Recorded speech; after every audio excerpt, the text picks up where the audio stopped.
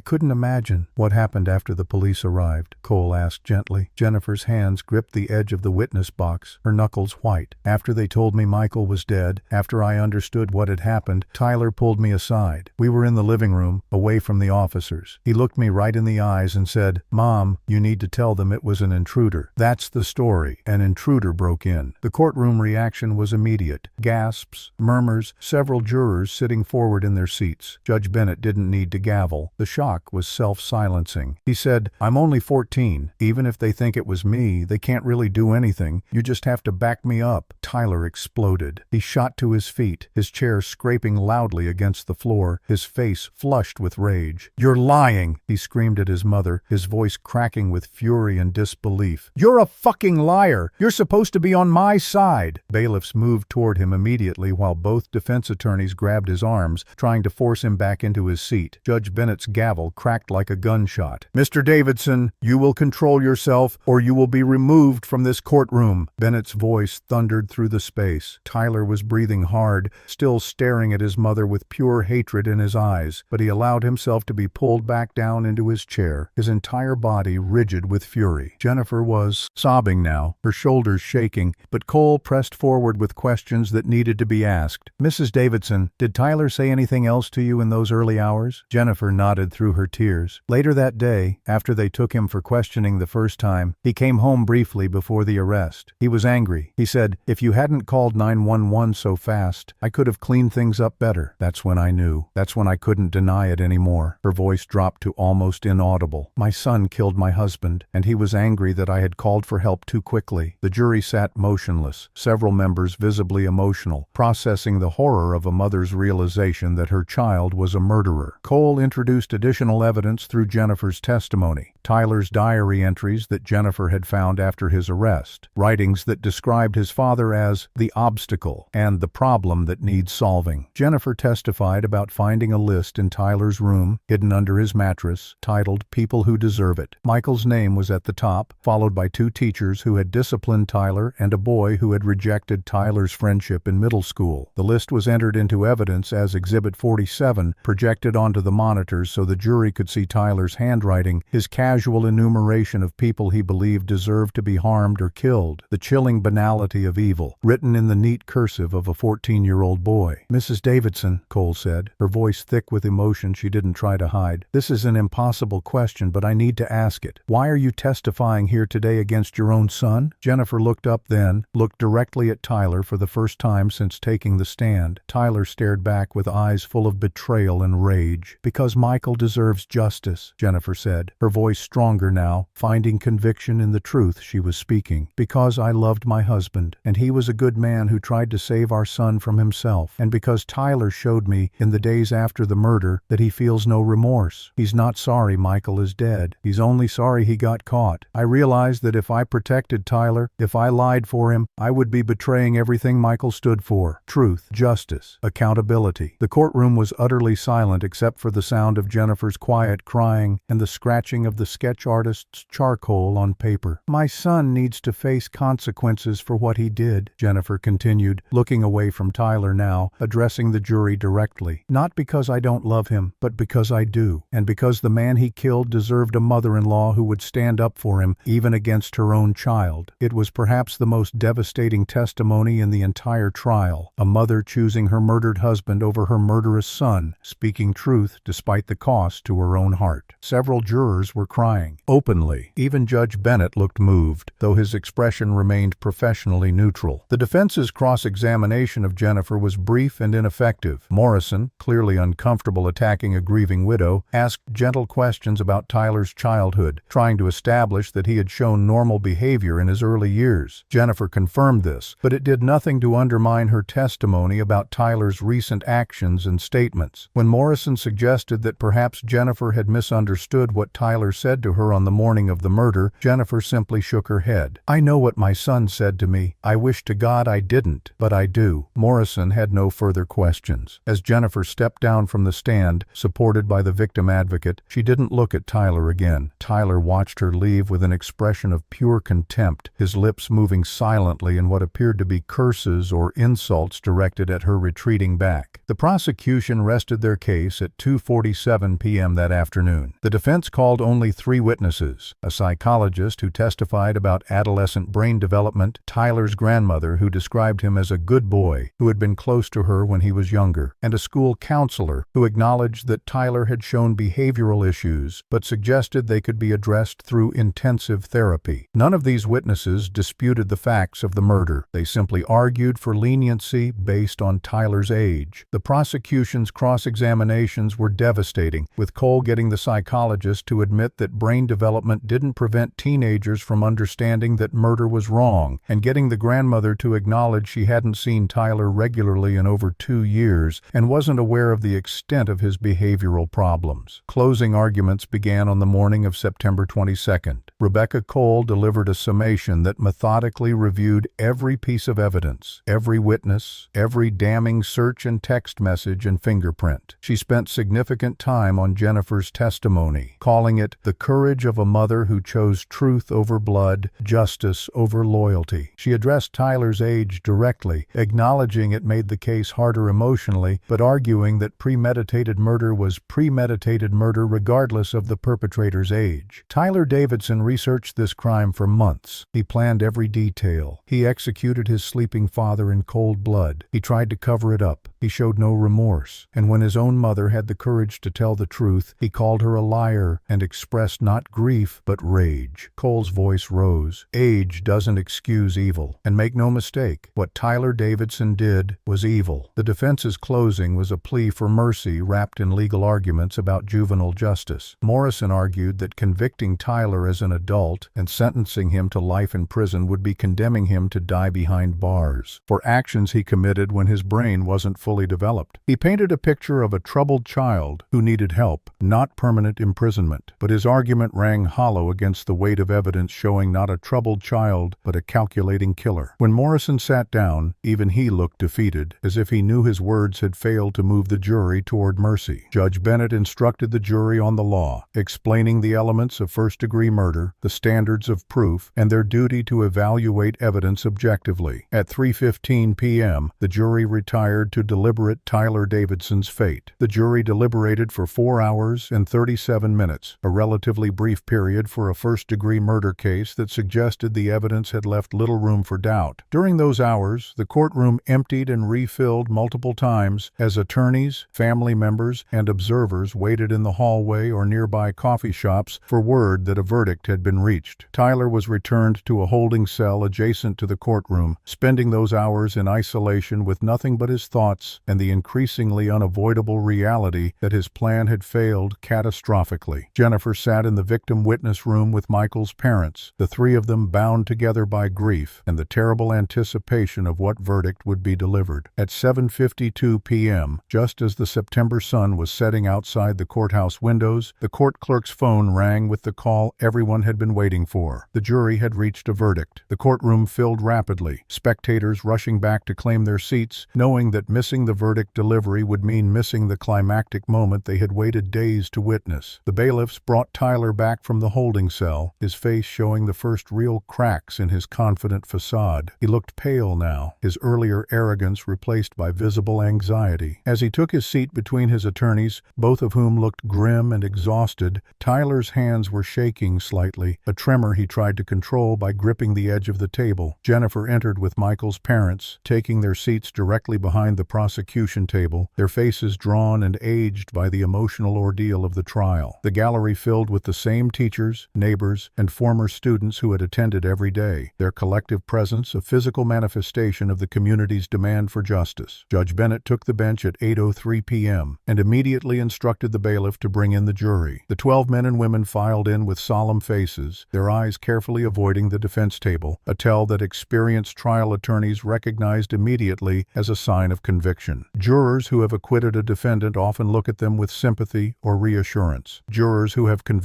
avoid eye contact, unable to meet the gaze of the person they are about to condemn. Tyler noticed this, his breathing becoming visibly faster, his chest rising and falling with increasing rapidity. Morrison placed a steadying hand on his shoulder, but Tyler jerked away from the touch, his body language defensive and increasingly desperate. The entire courtroom held its breath as Judge Bennett addressed the jury foreperson, a retired teacher named Margaret Sullivan, who stood with a sheet of paper trembling slightly in her hands.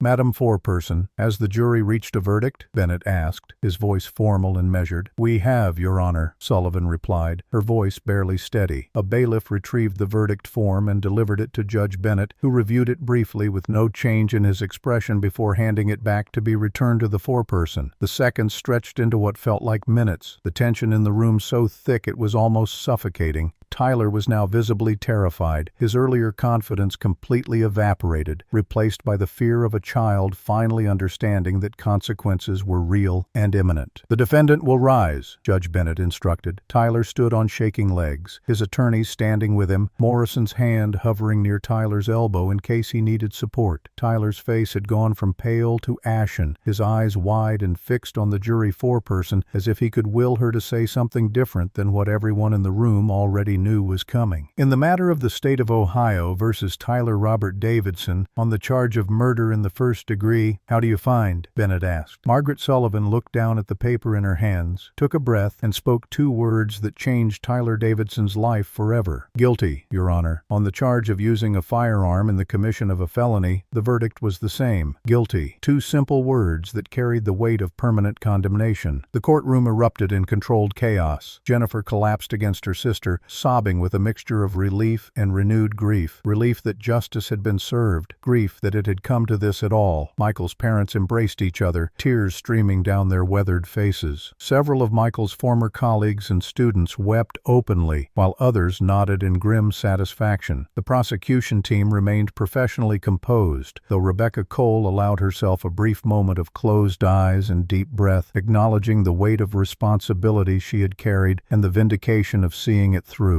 The sketch artists worked furiously to capture Tyler's reaction, their hands flying across paper to document the moment when arrogance shattered completely. Tyler didn't scream or cry out. Instead, he seemed to fold inward, his shoulders curling forward, his head dropping, his entire body language shifting from defiance to defeat in an instant. He sank back into his chair before the bailiffs could steady him, his mouth opening and closing wordlessly as if trying to form protests that his brain could no longer organize. Morrison leaned down to speak to him, but Tyler didn't appear to hear, his eyes unfocused and staring at nothing. For the first time since his arrest 6 months earlier, Tyler Davidson looked like what he actually was, a terrified child facing consequences he had convinced himself would never come. But they had come, and they were absolute. Judge Bennett gavelled the courtroom back to order, setting a sentencing hearing date for 6 weeks later on November 3, 2023. He remanded Tyler to custody pending sentencing, and bailiffs moved forward to escort the now convicted murderer from the courtroom. As Tyler was led away in handcuffs, he turned to look back at his mother one final time. Jennifer met his gaze this time, her face wet with tears, but her expression resolute. She had chosen justice, she had chosen truth, and she had chosen to honor her husband even at the cost of her relationship with her son. Tyler's face twisted with rage and anguish before the bailiffs guided him through the door and out of sight. The sentencing hearing took place on November 3, 2023, 6 weeks after the guilty verdict had been delivered. The intervening weeks had given the community time to process the conviction while allowing the court to prepare for what would be one of the most consequential sentencing decisions in Jefferson County history. The same courtroom was packed once again, with many of the same faces in attendance, though the atmosphere was different now, less tense, more certain, focused not on whether Tyler was guilty, but on what punishment that guilt would demand. Tyler entered wearing an orange jumpsuit, his time in adult detention having visibly changed him. He looked thinner, paler, his earlier confidence replaced by a sullen wariness, but his eyes still held defiance, still suggested he believed something might save him even at this late hour. The victim impact statements began at 9:30 a.m., and they were devastating in their cumulative weight. Jennifer spoke first, her voice stronger than it had been during her trial testimony, but still trembling with grief that would never fully heal. She spoke about losing her husband, about the impossibility of grieving for one family member while watching another be convicted of his murder. "I wake up every morning having lost everything," she said, looking directly at Tyler, who refused to meet her eyes. "My husband is dead. My son is a murderer. My daughter has lost both her father and her brother. Our family was destroyed by Tyler's choice, and we will carry that destruction for the rest of our lives." She described Michael's kindness, his dedication to his students,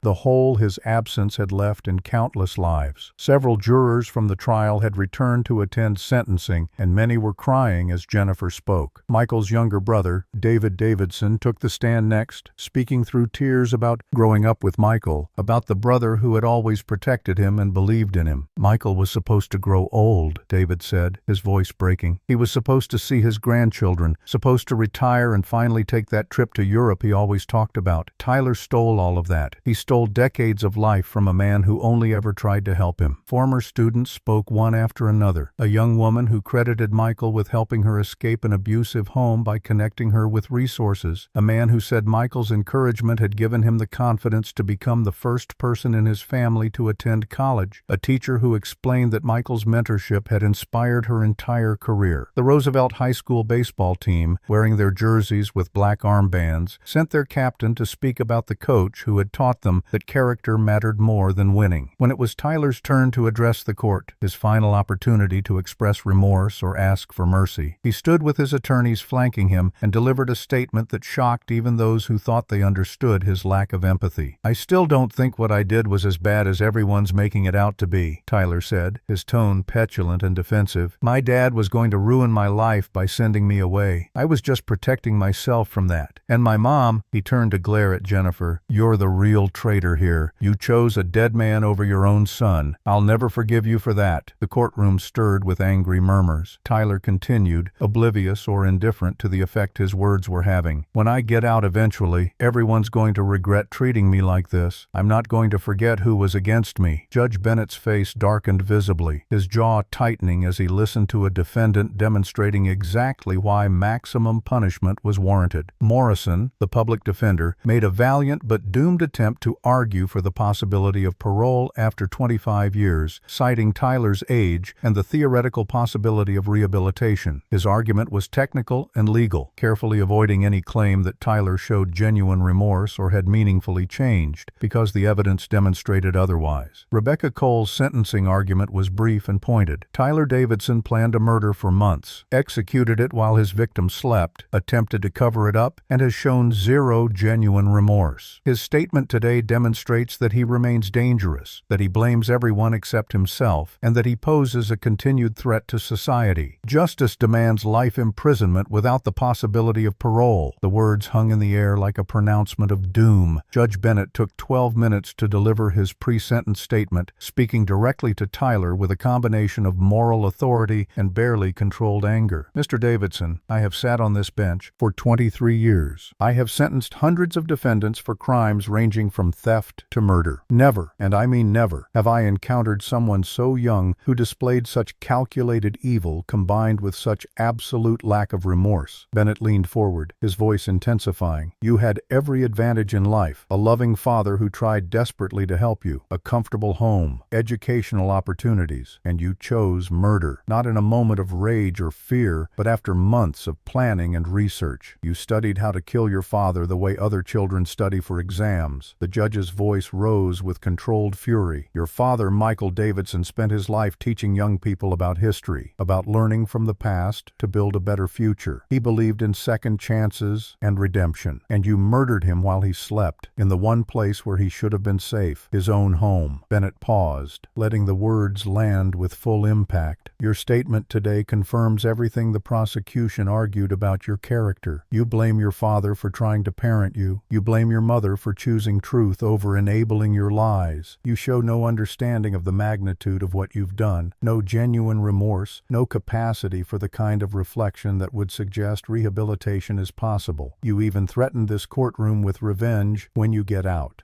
Let me be absolutely clear, Mr. Davidson, you will never get out. Judge Bennett's final words were delivered with the weight of absolute finality. It is the judgment and sentence of this court that you, Tyler Robert Davidson, be sentenced to life imprisonment without the possibility of parole for the murder of Michael Davidson, with an additional concurrent sentence of 25 years for use of a firearm in the commission of a felony. You will be remanded immediately to the custody of the Ohio Department of Corrections, where you will remain for the entirety of your natural life. May God have mercy on your soul, because this court has none. The gavel came down with a crack that sounded like a door slamming shut on Tyler's future. Tyler's breakdown was instantaneous and complete. The moment Judge Bennett's gavel struck, the psychological armor Tyler had worn throughout the investigation, arrest, trial, and even the beginning of sentencing shattered like glass. His face crumpled, transforming from sullen defiance to abject terror in the span of a heartbeat. "No!" he screamed, his voice cracking into a register that sounded painfully young. "You can't do this! I'm only 14! You can't give me life! That's not fair!" He tried to lunge forward toward the bench, but the bailiffs were already moving, grabbing his arms and pulling him back. Tyler fought against them with the desperate strength of someone drowning, his legs buckling beneath him as the full weight of permanent imprisonment crashed down on his adolescent mind. "Please," Tyler wailed,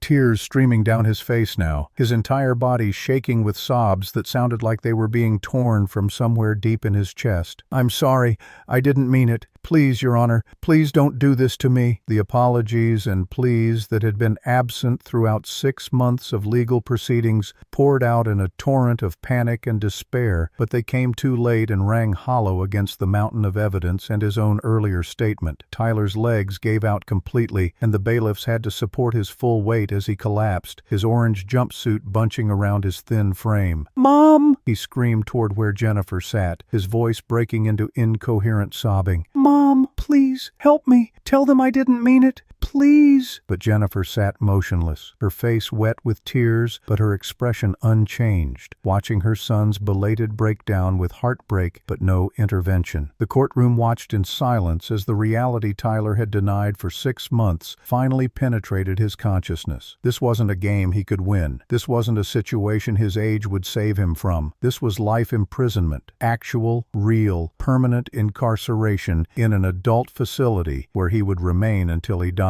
Tyler would never finish high school, never go to college, never have a career or a family or freedom of any kind. He would age from 14 to 15 to 20 to 30 to 50 to 70 behind bars if he lived that long. Every birthday, every holiday, every moment of every day for the rest of his natural life would be spent in prison. That understanding hit Tyler with the force of physical violence, and his breakdown intensified into hyperventilating, gasping sobs that made several observers look away, uncomfortable witnessing the psychological destruction even of someone who had earned it. The bailiffs half-carried, half-dragged Tyler toward the door, leading to the holding cells, his feet barely touching the ground as he continued to scream and plead. "I want my mom! I want to go home! Please let me go home!" His voice echoed through the courtroom, the desperate cries of a child, finally understanding that childhood was over and consequences were permanent. As the door closed behind him, his screams could still be heard faintly through the walls, a sound that would haunt everyone present. Judge Bennett sat motionless at the bench for a long moment, his face showing the emotional toll of sending someone so young to prison for life, regardless of how warranted that sentence was. "This court stands adjourned," he said quietly, and rose to leave the bench without his usual formal exit. In the gallery, reactions were mixed and complicated. Michael's family and supporters felt the satisfaction of justice served, but it was was a grim satisfaction tempered by the tragedy that had necessitated it. No one was celebrating. No one felt victorious. Jennifer sat with her face in her hands, her sister's arm around her shoulders, sobbing with a grief that encompassed both her murdered husband and her imprisoned son. The former students of Michael, who had attended every day of the trial, embraced each other, some crying, others simply looking exhausted. The sketch artists captured one final image: the empty defense table, the abandoned chair where Tyler had sat, the courtroom slowly emptying as people processed what they had witnessed. Outside the courthouse, media trucks lined the street, reporters delivering live updates about the sentence for their evening broadcasts. Life without parole for 14-year-old Tyler Davidson, they intoned into cameras, summarizing weeks of trial into 30-second sound bites. Legal experts debated on camera whether the sentence was appropriate, with some arguing it was necessary given the premeditation and lack of remorse, others questioning whether any child should be condemned to die in prison. In Maple Grove subdivision, neighbors gathered in small groups to discuss the verdict, their relief that justice had been served mixed with sadness that the friendly teacher who had lived among them was gone and the quiet boy they had seen growing up was a convicted murderer. Roosevelt High School held a memorial assembly that afternoon, with students and faculty honoring Michael's memory and trying to make sense of a senseless tragedy. Jennifer returned home that evening to an empty house that felt like a mausoleum. Michael's presence lingered in every room, his books on the shelves, his coffee mug still in the kitchen cabinet, his jacket hanging by the door. Emma was staying with her maternal grandparents, unable yet to return to the house where her father had been murdered by her brother. Jennifer walked through the rooms mechanically, touching objects that Michael had touched, remembering a life that felt simultaneously recent and impossibly distant. She stopped in the master bedroom doorway, unable to enter the space where Michael had died, and stood there crying until her sister found her and led her away. The house that had once held a family now held only ghosts and grief. In the Ohio Department of Corrections facility where Tyler was processed that night, reality continued to sink in. The intake procedures, fingerprinting, medical screening, prison uniform issuance, cell assignment, were conducted with bureaucratic efficiency that paid no special attention to Tyler's age or his ongoing psychological crisis. He was inmate number 2023-6847 now, a designation that would define him for the rest of his life. The other inmates, many of whom were hardened criminals decades older than Tyler, regarded the sobbing 14-year-old with a mixture of curiosity and predatory interest.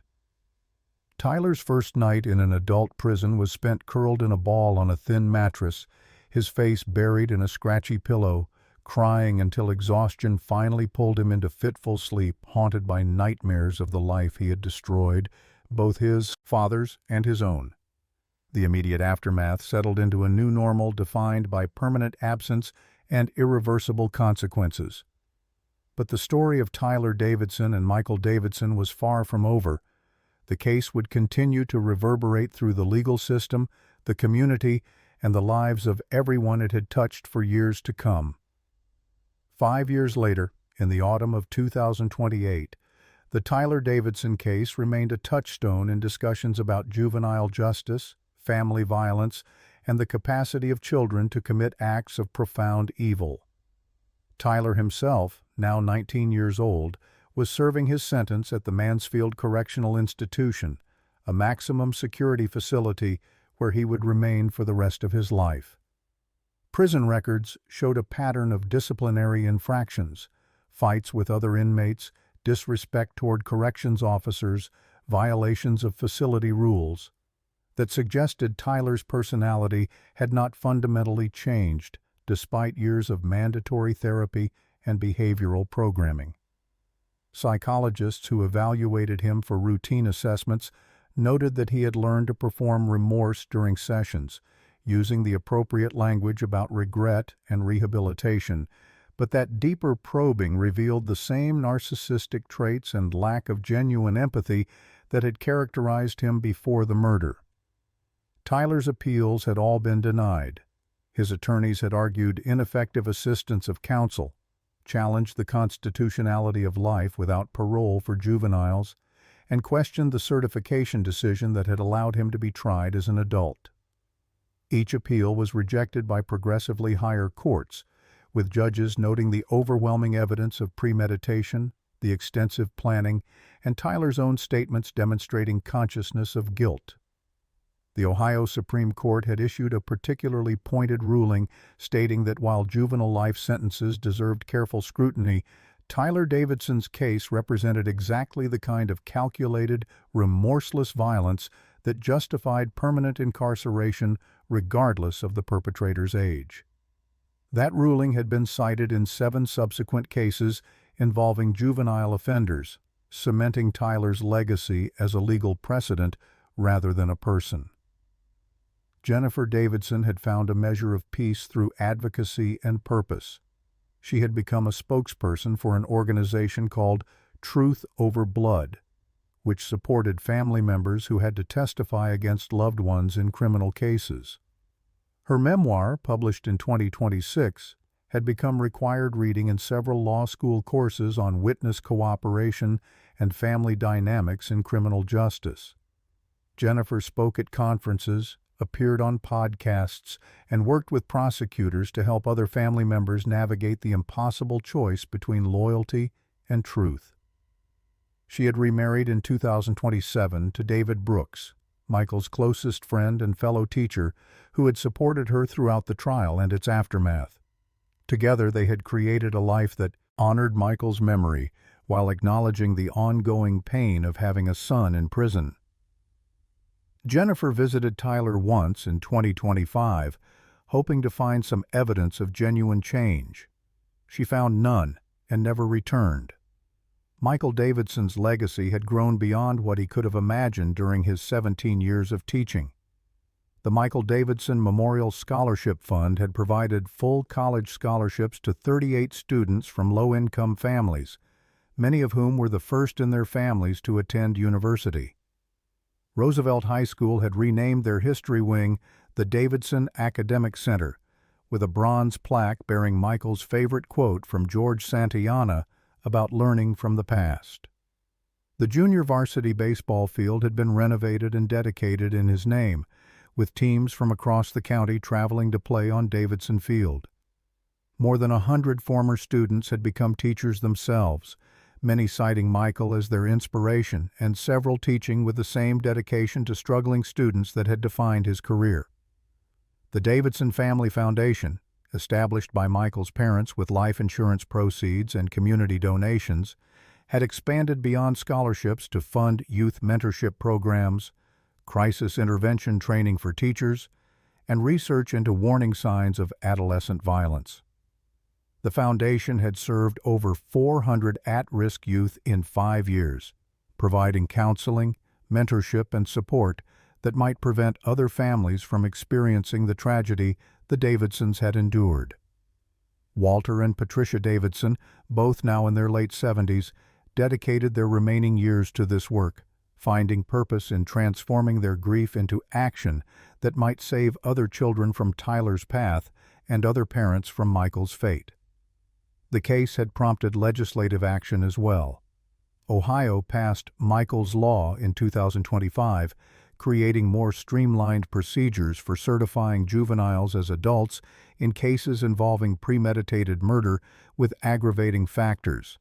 The law also mandated threat assessment training for all public school teachers and required schools to report concerning behaviors to law enforcement when they reached certain thresholds.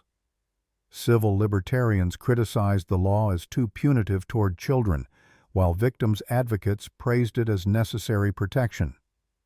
The debate continued in academic journals, legislative hearings, and courtrooms where the Davidson case was cited as evidence supporting both positions.